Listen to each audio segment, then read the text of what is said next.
میرے سسر کی 8 بیٹیاں تھیں، مگر مرتے وقت انہوں نے اپنی 7 بیٹیوں کو اپنی جائیداد میں سے کوئی حصہ نہ دیا، بلکہ ساری جائیداد اور فیکٹریاں میری بیوی کے نام کر دیں۔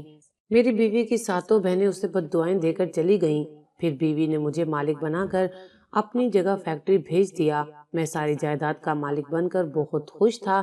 میں جیسے ہی فیکٹری کا راؤنڈ لگانے اندر گیا، تب میرا کلیجہ پھٹ گیا، کیونکہ میری بیوی کی 7 بہنیں، میرا نام حمزہ ہے، میرے والد ایک فیکٹری میں معمولی سی جاب کرتے تھے۔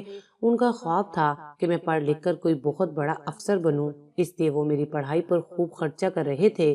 مگر افسوس یہ کہ جب میں انٹر میں تھا، ان کا انتقال ہو گیا اور وہ مجھے اور میری ماں کو اس دنیا میں تنہا چھوڑ کر چلے گئے تھے۔ میں اپنے ماں باپ کا اکلوتا بیٹا تھا۔ اب میری ماں کا میرے علاوہ کوئی سہارا نہیں تھا۔ معمولی سی فیکٹری میں جاب کرنے کا نتیجہ یہ نکلا کہ وہاں پر نہ ہی میرے والد کی پینشن بنی اور نہ ہی فیکٹری والوں نے ہماری کچھ مدد کی تھی۔ یہ تو شکر تھا کہ میری ماں کپڑے سلائی کرنا جانتی تھی، اس لیے انہوں نے گھر کا خرچہ اٹھانے کے لیے کپڑے سلائی کرنا شروع کر دیے تھے۔ مگر دن رات کپڑے سلائی کرنے کی وجہ سے میری اماں کمزور ہوتی جا رہی تھیں۔ انہیں اس حال میں دیکھ کر میرا دل جلتا تھا۔ میں چاہتا تھا کہ محنت مزدوری کر لوں، کوئی بھی کام کر لوں، مگر اماں اس بات پر بالکل بھی نہیں مانتی تھیں کہ میں پڑھائی چھوڑ کر کاموں میں لگ جاؤں۔ میں اماں کو سمجھانے کی کوشش کرتا تو وہ رونے لگ جاتی کہ اگر تیرا باپ زندہ ہوتا تو کیا تجھے کالج سے ہٹا لیتا۔ میں اماں کی باتیں سن کر اپنے آنسوؤں کو اپنے اندر ہی اتار لیتا، پڑھنے میں دل لگانے کی کوشش کرتا، مگر میرا دل لگتا نہ تھا، نہ ذہن کام کرتا تھا۔ ہر وقت فکر اور سوچوں نے میرے اندر بسیرا کر لیا تھا۔ ابا کی وفات کو جب 2 ماہ گزر گئے اور گھر میں آہستہ آہستہ سب راشن پانی ختم ہو گیا، تو اب نوبت یہاں تک آ پہنچی کہ میں اور اماں مشکل سے 2 وقت کا کھانا کھاتے تھے، اور اماں کی دوائی لینے کے پیسے تو بچتے ہی نہیں تھے۔ وہ تو شکر تھا کہ گھر اپنا تھا، ورنہ پتہ نہیں کیا ہوتا۔ ایک دن اماں مشین پر بیٹھی سلائی کر رہی تھی کہ اچانک اماں کو چکر آنے لگے اور اس نے مجھے آواز دی۔ میں کتاب میں سر دیے بیٹھا تھا، میرے انٹر کے امتحان تھے۔ میں اماں کی آواز سن کر جلدی سے ان کے پاس گیا۔ وہ تو چارپائی پر ایسے پڑی تھی جیسے اس میں جان ہی نہ ہو۔ یہ دیکھ کر میری روح کانپ گئی۔ میں نے اماں کو ہلایا اور پانی لا کر پانی کی چھینٹیں اماں کے منہ پر مارے۔ اماں کو ہوش آیا تو میں نے اللہ کا شکر ادا کیا۔ اماں کو اسی وقت سرکاری ہسپتال لے کر گیا، مگر جتنی خواری کا سامنا مجھے کرنا پڑا، اس کے بعد میں نے فیصلہ کر لیا کہ اماں جو مرضی کہے، جس کے بھی واسطے دے، مگر اب میں کوئی کام کروں گا پر اماں کو سلائی نہیں کرنے دوں گا، اور اگر اللہ نے چاہا تو اپنی تعلیم ہی جاری رکھوں گا۔ 4 گھنٹے ہسپتال میں خوار ہونے کے بعد جب ہم گھر آئے تو کچن میں کھانے کو کچھ نہیں تھا۔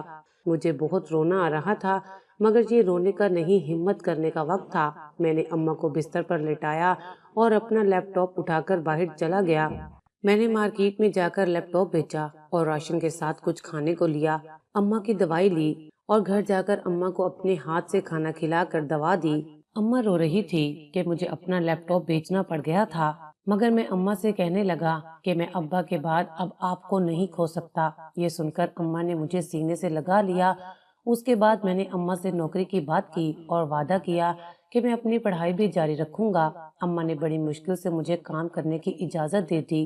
میں اسی وقت مارکیٹ نکل گیا اور کئی دکانوں پر بات کرنے کے بعد مجھے ایک دکان پر کام مل گیا، مگر وہاں سے صبح سے لے کر شام تک کام کرنا تھا، مگر مجھے اس وقت اپنا گھر چلانا تھا۔ میں نے دکان کے مالک سے بات کی کہ میں جاب کے ساتھ ساتھ اپنی پڑھائی بھی جاری رکھوں گا، جس کے لیے مجھے کسی دن چھٹی کرنی ہوگی یا میں آدھے دن بعد آؤں گا، تو وہ مان گیا۔ میری تنخواہ اتنی تو تھی کہ راشن اور بل دینے کے بعد کچھ پیسے ہاتھ میں رہ جائیں گے، جس سے کچھ دن گھر میں اچھا کھانا تو پکے گا اور میری ماں کو بھی سکون مل جائے گا۔ میں اگلے دن سے کام پر جانے لگا اور رات کو پڑھائی کرتا۔ جس دن پیپر ہوتا اس دن آدھا دن دکان پر لگاتا، اور پیپر ختم ہونے کے بعد میں نے ٹیوشن کے لیے کام دیکھنا شروع کر دیا اور جلدی مجھے پرائیویٹ کلاسوں کے بچوں کی ٹیوشن مل گئی۔ میں سارا دن دکان پر کام کرتا اور دکان سے چھٹی ہونے کے بعد وہیں کپڑے بدلتا اور ٹیوشن پڑھانے چلا جاتا۔ اب مجھے تسلی تھی کہ میری فیس کا بندوبست ہو جائے گا، مگر اس کے باوجود میں نے 2 جگہ ٹیوشن دینا شروع کر دی اور رات کو 8 بجے گھر جاتا اور اماں کو صرف اچھی اچھی خبریں سناتا تاکہ وہ پریشان نہ ہوں۔ جب مجھے کام کرتے اور ٹیوشن پڑھاتے 1 ماہ گزر گیا تو مجھے پہلی تنخواہ اور فیس مل گئی۔ اس روز میں بہت زیادہ خوش تھا۔ میں نے اپنی پہلی کمائی اماں کو دی تو وہ خوشی سے رونے لگ گئی۔ اب میں نے اماں کو کپڑے سینے سے روک دیا تھا۔ میں نہیں چاہتا تھا کہ اماں کی طبیعت مزید خراب ہو۔ دن گزرنے لگے تھے اور جب تک میرا نیا داخلہ ہونا تھا میں نے فیس جمع کر لی تھی۔ اب میں ڈاکٹر تو نہیں بن سکتا تھا مگر میں نے بزنس کی تعلیم لینا شروع کر دی تھی۔ مگر انہی دنوں مجھ پر ایک اور قیامت ٹوٹ پڑی تھی۔ میری اماں زیادہ بیمار رہنے لگی تھی اور ایک دن وہ بھی مجھے اس دنیا میں اکیلا چھوڑ کر چلی گئی تھی۔ پہلے باپ اور اب اپنی ماں کے فوت ہونے کے بعد میں بالکل اکیلا رہ گیا تھا، مگر میں نے اپنی پڑھائی کو نہیں چھوڑا تھا۔ اور ایسے ہی 2 سال گزر جانے کے بعد جب میں نے پہلی مرتبہ جاب کے لیے اپلائی کیا تو ایک چھوٹی سی کمپنی میں مجھے ملازمت مل گئی۔ یہ میری کامیابی کا پہلا قدم تھا۔ مجھے بہت دکھ تھا کہ میری کامیابیوں کا سفر شروع ہونے سے پہلے ہی میرے ماں باپ اس دنیا سے چلے گئے تھے، مگر مجھے وہ جینے کا ہنر دے گئے تھے۔ میں محنت کرنا اور آگے بڑھنا سیکھ چکا تھا، اور آج جب میں اپنی بائک پر اپنے گھر کی طرف آ رہا تھا تو مجھے سامنے سے کسی لڑکی کے چیخنے کی آواز آئی تھی۔ میں نے غور سے دیکھا تو وہ کچھ گنڈے ایک لڑکی کو لوٹنے کی کوشش کر رہے تھے۔ یہ ایک سنگل روڈ تھا جہاں اس وقت بہت کم ٹریفک ہوا کرتی تھی۔ میں ان کے ڈر سے رکا نہیں تھا بلکہ اپنی بائک کو تیز کر لیا تھا اور اس لڑکی کے پاس پہنچ گیا۔ مجھے دیکھ کر وہ گنڈے بھاگ گئے تھے مگر اس لڑکی کا پرس انہوں نے چھین لیا تھا۔ جاتے وقت انہوں نے اس لڑکی کو دھکا دے کر زمین پر گرا دیا تھا۔ میں نے اسے زمین سے اٹھایا اور کہا کہ چلو پولیس اسٹیشن ان گنڈوں کے خلاف رپورٹ کرواتے ہیں، مگر اس نے مجھے روک دیا اور کہا کہ میں پولیس کے چکر میں نہیں پڑنا چاہتی، بس میری ٹانگ پر ذرا سی چوٹ آئی ہے، آپ مجھے پلیز میرے گھر تک چھوڑ دیں۔ میرے پوچھنے پر اس لڑکی نے مجھے اپنا نام نادیہ بتایا تھا۔ اس کے بعد اپنی بائک پر نادیہ کو میں نے گھر تک لفٹ دی۔ اس دوران اس سے تھوڑی سی بات چیت بھی ہوئی اور جب اس کے بنگلے کے سامنے میری بائک رکی تو میں حیران ہوا کہ وہ اتنے امیر گھرانے سے تعلق رکھتی تھی۔ مجھے اس نے چائے کی پیشکش کی مگر میں نے جلدی کا بہانہ بنا کر معذرت کر لی۔ اس نے مجھ سے موبائل نمبر لیا اور اپنا موبائل نمبر مجھے دیا۔ اس کے بعد میں اپنے گھر چلا گیا تھا۔ آفس میں جاب کرتے ہوئے مجھے 6 مہینے ہو چکے تھے مگر میں مطمئن نہیں تھا۔ میں جاب چھوڑ بھی نہیں سکتا تھا کیونکہ مجھے تجربہ اور پیسے دونوں چاہیے تھے۔ میں MBA کے تیسرے سال میں تھا۔ میری آنکھوں میں بڑے بڑے خواب تھے اور دل میں ماں باپ کا چہرہ نقش تھا۔ میں ایک دن آفس سے گھر آیا تو میرے نمبر پر نادیہ کی کال آئی۔ اس دن کے بعد سے ہمارا بات چیت کا سلسلہ چل نکلا تھا۔ وہ روز مجھے کال کرتی اور میرا حال احوال پوچھتی، میرے کھانے پینے کا پوچھتی۔ مجھے لگنے لگا کہ اب دنیا میں وہی ہے جسے میری تھوڑی بہت فکر ہے۔ وہ میری اچھی دوست بن گئی تھی۔ ہم میسج پر بھی ایک دوسرے سے رابطہ رکھتے اور کال تو روز رات کو لازمی ہوتی تھی۔ مجھے کافی ٹائم بعد کوئی ایسا دوست ملا تھا جس نے میری تنہائی کو بانٹ دیا تھا۔ میں نے اسے اپنے بارے میں سب بتا دیا تھا اور میں بھی اسے کافی حد تک جان چکا تھا۔ ہماری بات چیت اور دوستی کو 2 ماہ گزر گئے تھے۔ اس دوران ہم 2 ہفتے بعد کہیں کہیں پارک یا ہوٹل میں کھانا یا چائے پر مل لیتے تھے۔ مگر اس نے ایک دن مجھے اپنے بابا کا وزٹنگ کارڈ تھمایا اور کہنے لگی کہ بابا کو آفس میں مینیجر کی ضرورت ہے، تم لازمی ان سے بات کرو۔ میں نے خاموشی سے کارڈ پکڑ لیا تو وہ سمجھ گئی اور جلدی سے بولی کہ فکر مت کرو، بابا کو میں نے نہیں بتایا کہ تم میرے دوست ہو، اسی لیے تسلی سے جاب کے لیے اپلائی کرو، مجھے یقین ہے تمہیں یہ جاب مل جائے گی کیونکہ تم بہت قابل انسان ہو۔ میں نے نادیہ کے دیے کارڈ پر لکھا ایڈریس دیکھا اور اگلے دن آفس جا پہنچا۔ اسی دن مجھے انٹرویو بھی دینا تھا۔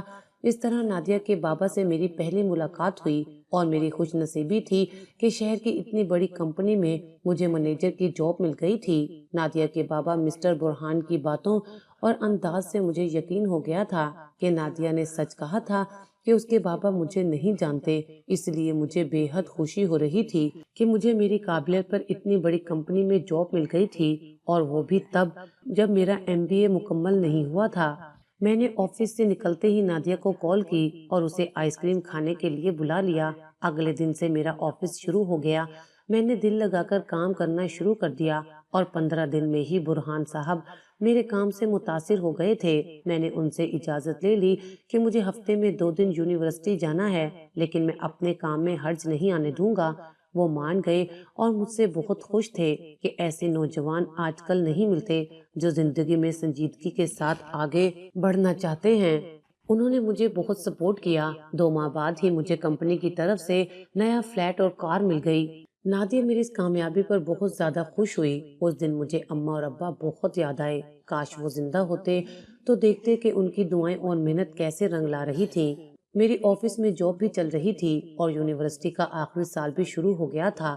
ایک دن مجھے برہان صاحب نے اپنے آفس میں بلایا۔ جب میں گیا تو انہوں نے مجھے سیٹ پر بیٹھنے کا اشارہ کیا اور کہنے لگے کہ برخوردار، مجھے تو آج معلوم ہوا کہ آپ ہماری اکلوتی بیٹی نادیہ کے بہت اچھے دوست ہیں۔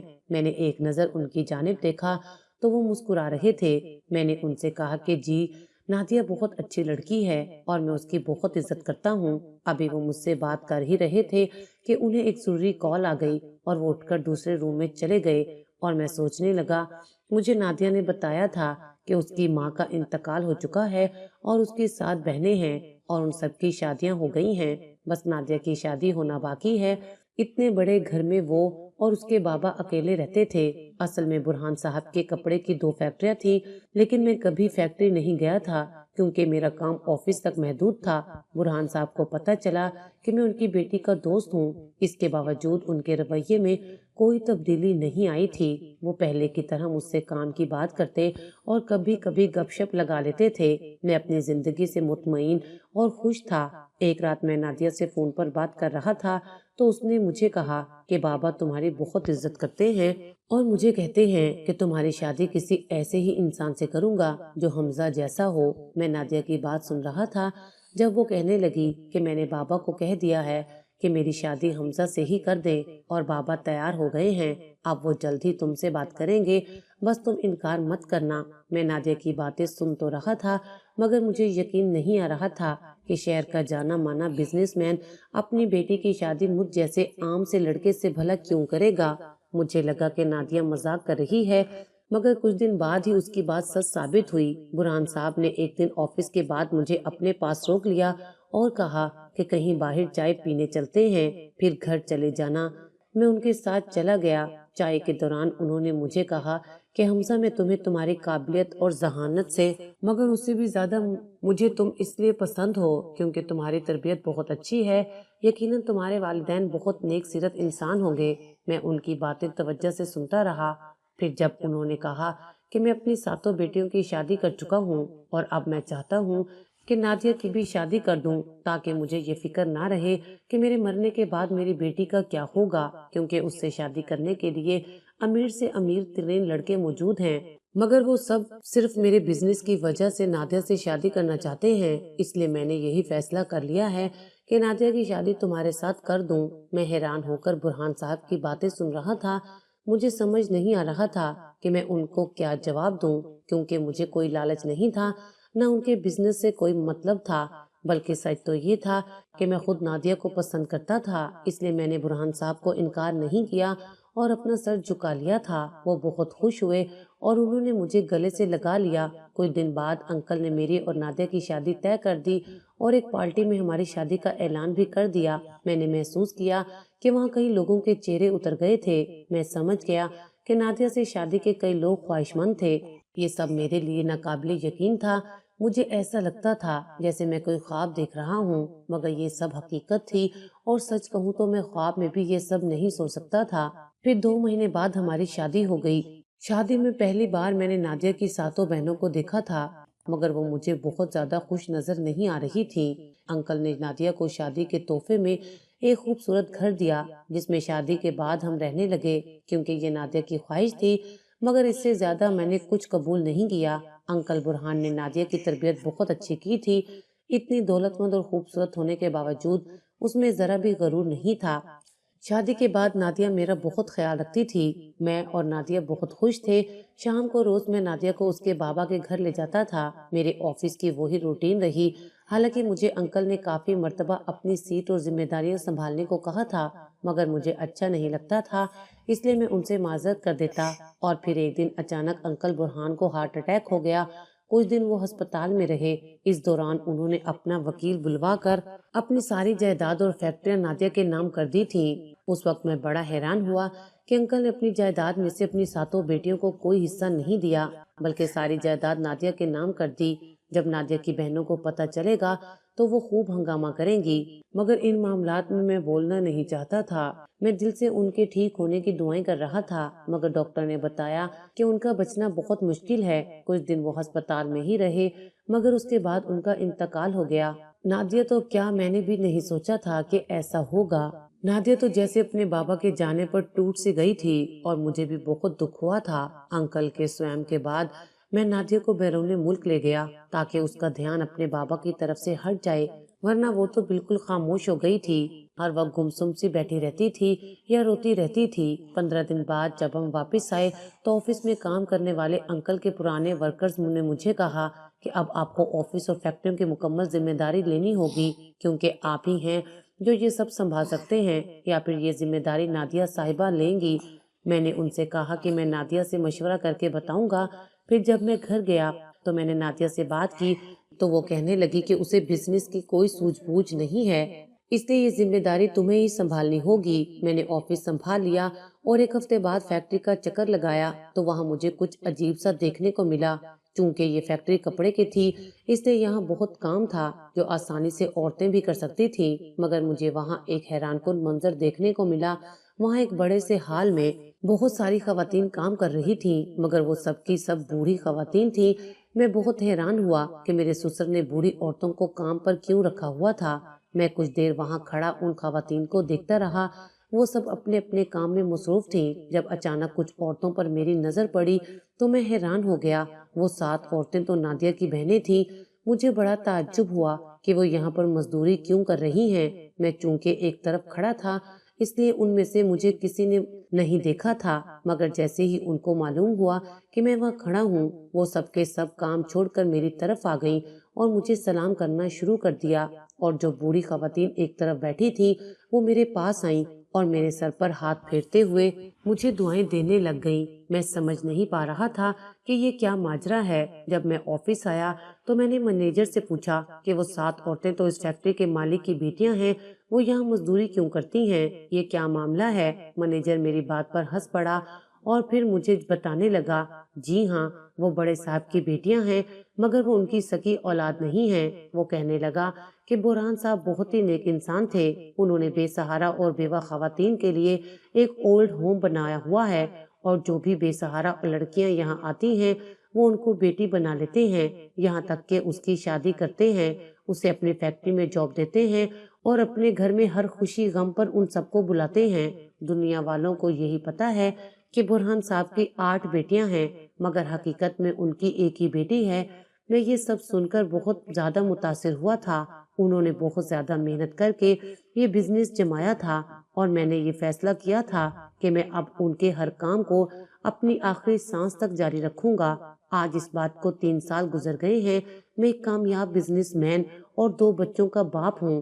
انکل بورہان کے بنائے اولڈ ہوم اور تمام فلاحی کاموں کو اسی طرح نبھا رہا ہوں جیسے وہ اپنی زندگی میں نبھا رہے تھے۔